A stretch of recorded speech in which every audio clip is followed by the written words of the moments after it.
जुए की शर्त के अनुसार युधिष्ठिर को अपने भाइयों के साथ 12 वर्ष का वनवास तथा 1 वर्ष का अज्ञातवास बिताना था।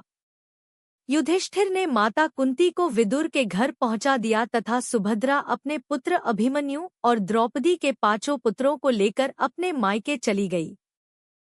पांडव द्रौपदी तथा अपने पुरोहित धौम्य के साथ वन को चल दिए। अनेक ब्राह्मण उनके साथ चल दिए। ब्राह्मणों को साथ देखकर पुरोहित धौम्य की सलाह पर युधिष्ठिर ने सूर्य की उपासना की और सूर्यदेव ने उन्हें एक अक्षय पात्र दिया जिसका भोजन कभी समाप्त नहीं होगा। उस अक्षय पात्र द्रौपदी ब्राह्मणों को तथा पांडवों को भोजन खिलाती तथा अंत में खुद खाती। इस बीच विदुर द्वारा पांडवों की प्रशंसा करने पर धृतराष्ट्र ने विदुर को निकाल दिया, पर कुछ ही दिनों में विदुर की याद आने पर कुछ ही दिनों में विदुर को बुला लिया। पांडव वन में अपना जीवन बिताने लगे। वन में ही व्यासजी पांडवों से मिले तथा सलाह दी कि वन रहकर दिव्यास्त्रों की शिक्षा प्राप्त करो। उन्होंने अर्जुन को सलाह दी कि कैलाश पर्वत पर जाकर भगवान पशुपति से दिव्यास्त्र तथा इंद्र से अमोघ अस्त्र भी प्राप्त करें। महर्षि व्यास की सलाह पर अर्जुन कैलाश जा पहुँचे। रास्ते में उन्होंने देखा कि एक जटाधारी वृद्ध तपस्वी बैठा है। तपस्वी ने अर्जुन से कहा कि यह तपोभूमि है, यहाँ कोई अस्त्र लेकर नहीं चलता। अर्जुन ने विनम्र भाव से कहा, मैं क्षत्रिय हूँ। तपस्वी के रूप में वे इंद्र थे। उन्होंने अर्जुन से वर मांगने को कहा। अर्जुन ने इंद्र से दिव्यास्त्र मांगा। इंद्र ने बताया कि पहले तुम भगवान शंकर से पाशुपत अस्त्र प्राप्त करो, फिर अन्य देवता भी तुम्हें दिव्यास्त्र देंगे। अर्जुन ने तपस्या शुरू की तथा 5 महीने बीत गए। एक दिन एक जंगली सुअर वन से आ निकला। अर्जुन ने जैसे ही उस पर बाण चलाने की सोची तो देखा कि एक शिकारी भी उस सुअर पर बाण चलाने को तैयार है। दोनों के बाण एक साथ सुअर को लगे। अर्जुन ने व्याध से कहा कि जब मैंने उस पर बाण चला दिया था तो तुमने उस पर बाण क्यों चलाया? व्याध हंस पड़ा और बोला कि उसे तो मैंने पहले ही निशाना बना लिया था। अर्जुन को व्याध पर क्रोध आ गया तथा उसने व्याध पर तीर चला दिया, पर व्याध पर बाणों का कुछ असर न हुआ। अर्जुन ने धनुष फेंककर तलवार से आक्रमण किया, पर व्याध के शरीर से टकराकर तलवार भी टूट गई। अर्जुन व्याध से मल्ल युद्ध करने लगे, पर थक जाने पर अचेत होकर गिर पड़े।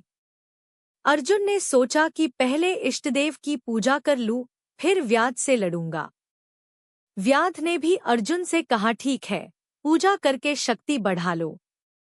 अर्जुन ने पूजा करके जैसे ही शिव की मूर्ति पर माला चढ़ाई तो देखा कि वह माला व्याध के गले में पड़ी है। अर्जुन को समझने में देर नहीं लगी कि व्याध के रूप में भगवान शंकर ही खड़े हैं। शंकर ने प्रसन्न होकर अर्जुन को पाशुपत अस्त्र दे दिया और बताया कि मनुष्यों पर इसका प्रयोग वर्जित है। रास्ते में अर्जुन को इंद्र के सारथी मालती रथ लेकर प्रतीक्षा करते दिखाई दिए। मालती ने अर्जुन को बताया कि इंद्र ने तुम्हें बुलाया है, वहां चलिए और असुरों का संहार कीजिए। इंद्रलोक में सभी देवताओं ने अर्जुन का स्वागत किया तथा अपने दिव्य अस्त्रों की शिक्षा दी। अर्जुन ने असुरों का संहार किया। एक रात अर्जुन अपने भाइयों और द्रौपदी के बारे में सोच रहे थे कि स्वर्ग की अप्सरा उर्वशी उनके पास आकर बैठ गई। अर्जुन ने उर्वशी को माता कहकर संबोधित किया, क्योंकि वे उनके गुरु इंद्र की अप्सरा है। मैं यहाँ शस्त्र तथा नृत्य संगीत की शिक्षा के लिए आया हूँ। विद्यार्थी का धर्म भोग नहीं है। उर्वशी ने अपने प्रयोजन में असफल रहने का कारण अर्जुन को 1 वर्ष तक निर्वीर्य रहने का शाप दिया, पर कहा कि यह शाप तुम्हारे लिए वरदान सिद्ध होगा। 1 वर्ष के अज्ञातवास में तुम नपुंसक के रूप में अपने को छिपा सकोगे। अनेक वर्षों तक अर्जुन का समाचार न मिलने पर पांडव चिंतित रहने लगे। तभी नारद ने आकर उन्हें बताया कि वे शीघ्र ही महर्षि लोमश के साथ आकर मुझसे मिलेंगे। तब तक आप देश भ्रमण तथा तीर्थ दर्शन कर लीजिए। कुछ दिनों बाद लोमश ऋषि ने आकर अर्जुन का समाचार सुनाया। लोमश ऋषि के साथ पांडव तीर्थों के दर्शन करने चल दिए। उन्होंने प्रयास, वेद तीर्थ, गया, गंगासागर तथा प्रभास तीर्थ के दर्शन किए। प्रभास तीर्थ से वे सिंधु तीर्थ होकर कश्मीर पहुंचे। यहाँ से वे हिमालय के सुबाहु राज्य में पहुंचे। यहाँ से वे बद्रिका आश्रम भी गए। एक दिन सहस्त्र दलों वाला एक कमल हवा से उड़कर द्रौपदी के पास आ गिरा। उसने भीम से ऐसे ही पुष्प लाने को कहा। भीम पुष्प की तलाश में आगे बढ़ते गए। रास्ते में एक सा बंदर लेटा हुआ था। भीम ने गरजकर उसे रास्ता छोड़ने को कहा, पर बंदर ने कहा कि मैं बुढ़ा हूं, तुम ही मेरी पूंछ उठाकर एक और रख दो। भीम ने पूंछ उठाने की बहुत कोशिश की, पर भीम से उसकी पूंछ हिली भी नहीं। भीम हाथ जोड़कर उस बंदर के आगे आ खड़े हुए। बूढ़े बंदर कहा कि मैं राम का दास हनुमान हूं, तुम मेरे छोटे भाई हो। भीम ने हनुमान से माफी मांगी और प्रार्थना की कि आप मेरे भाई अर्जुन के नंदीघोष रथ की ध्वजा पर बैठकर महाभारत का युद्ध देखिए। हनुमान ने भीम की यह प्रार्थना स्वीकार कर ली। हनुमान ने भीम को कमल सरोवर का पता भी बताया।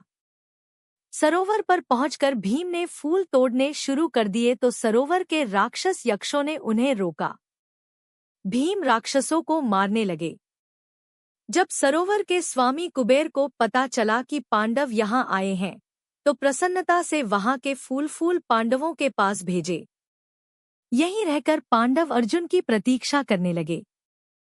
कुछ समय बाद आकाश से एक रथ आया तथा अर्जुन उसमें से उतरे। पांडवों तथा द्रौपदी की प्रसन्नता की सीमा न रही।